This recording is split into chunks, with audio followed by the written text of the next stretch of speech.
Team, welcome back to the GolfHackr channel. In today's episode, I'm off to the range to get some practice in after yesterday's lesson with Caroline. It's got some great takeaways, so stay tuned for that. Roll the intro.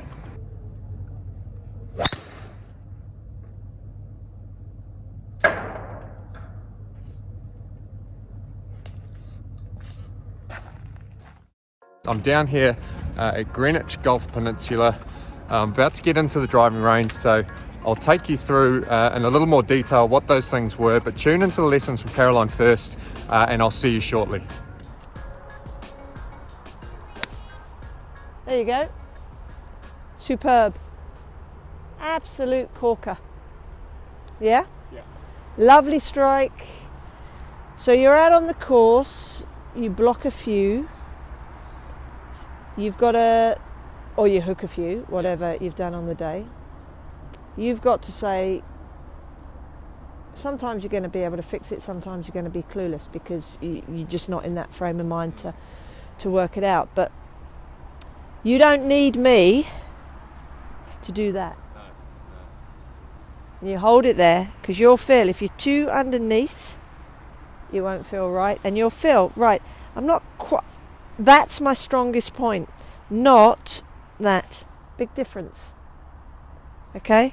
So from there, hold it up, come down, re-grip, hold it up, come down, and then that'll give you a clue. Yeah? Okay, so it's soft there, so that would kind of point there. So if the club comes back now and you turn, that just gives way. Yeah. And those are nice and passive to be able to do their job. Yeah. When you get to the top of your backswing, if this is in the right position, which you always have, don't hold it in, just let it go. It's always elbow under shoulder. Sure. Okay, it's never elbow outside. Right.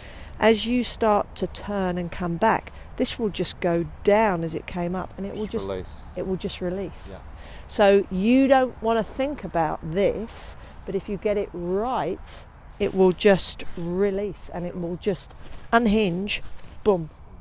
And then your right arm, then it overtakes going through. But if you don't set it up right at address, you've got no chance. So that could be one of the reasons why because you're getting a bit stuck here and you're having to work and you can't release. For example, the other day I saw you tee off. You didn't see me, but I wasn't in the shop. But I just arrived and I saw you tee off and I saw you were on the thing. I think you'd taken a little rescue. You hadn't taken your driver. I might be wrong. But to me, there wasn't enough emphasis on the posture.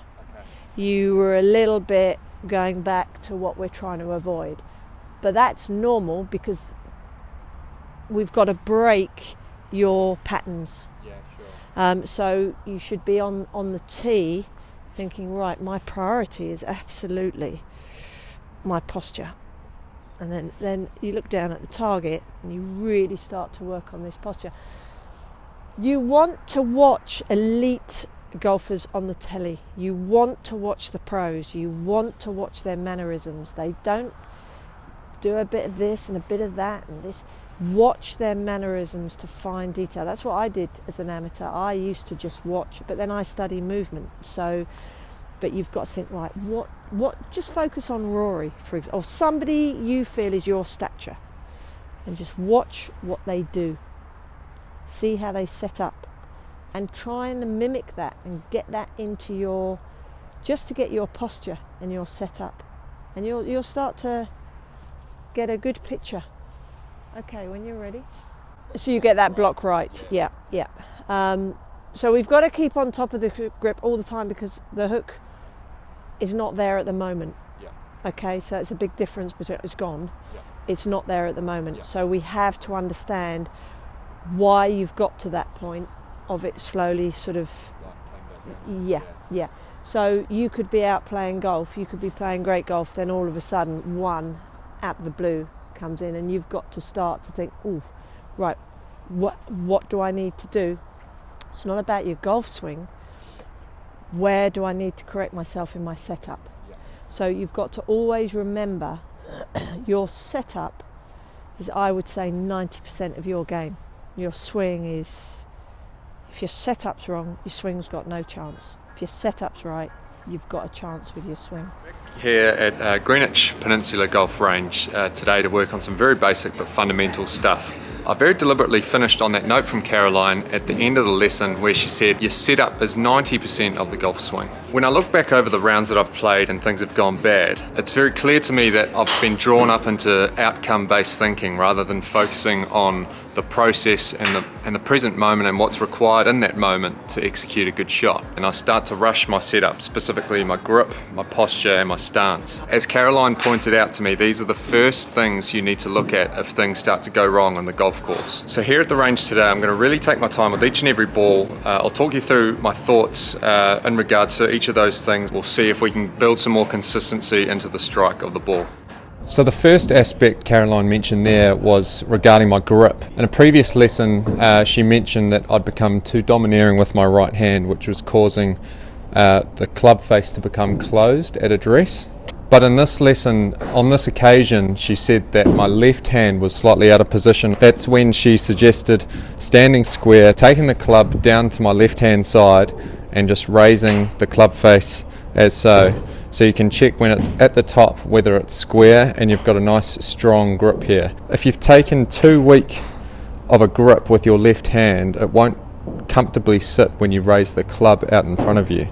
If you've got a strong enough grip, it should sit comfortably. You should be able to take your thumb and your index finger off the club. So as Caroline mentioned, doing this prior to actually hitting the ball is a good exercise to make sure your club face is square once you've taken your left hand onto the club, followed by your right hand, and you can repeat the same exercise once you've put your right hand on the club. Check that it's square, and now you're ready to take your stance at the ball.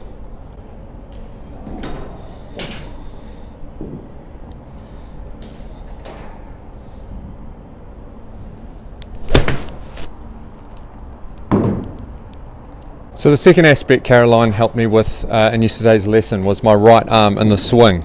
And again, this isn't something that all golfers will have a problem with, but for me myself, I played softball when I was younger, I also played cricket when I was younger, and a common tendency for people that played those sports when they were younger, they have quite a domineering right arm, and what that means is it's quite stiff in the swing. Caroline pointed out that for the swing to function properly, this right elbow needs to just hinge naturally, and on the way down just release. And so what she has recommended for me in my setup is to always make sure that elbow is hinged nicely and it's sitting nice and soft, so when I go back in the backswing, the elbow can hinge, it sits comfortably under the right hand shoulder, and then on the way back down it's just releasing through the ball, and there's your swing. So the third aspect that Caroline picked up in my lesson yesterday was that I'd become lazy at times with my posture. So again, we're looking for a hinge at the hips, slight bend at the knees, arms falling vertically, and that just allows gravity to work as your friend. When you take your backswing, as you come back to the ball, gravity will help you find that ball, and you're not relying simply on hand-eye coordination to get a good strike of the ball.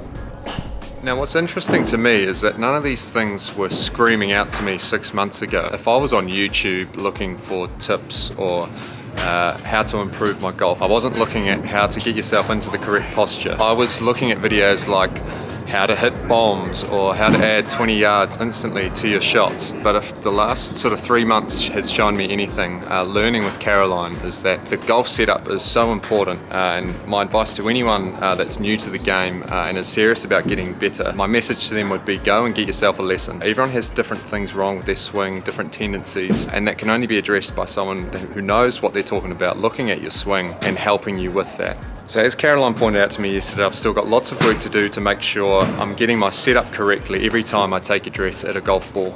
So I'm going to do some work on that now. Shortly after that, I'm going to take each club in the bag and get some distances for each of those clubs. Again, a little bit of a benchmark exercise, so in a few months' time I can come back, see if I've had any distance, any accuracy with any of those clubs.